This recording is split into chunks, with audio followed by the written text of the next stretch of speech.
وعنده مفاتيح الغيب لا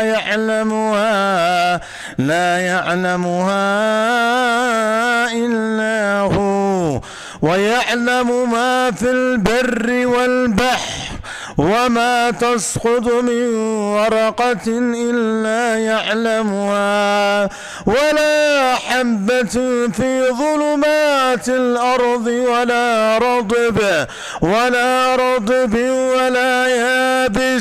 ولا يابس إلا في كتاب مبين.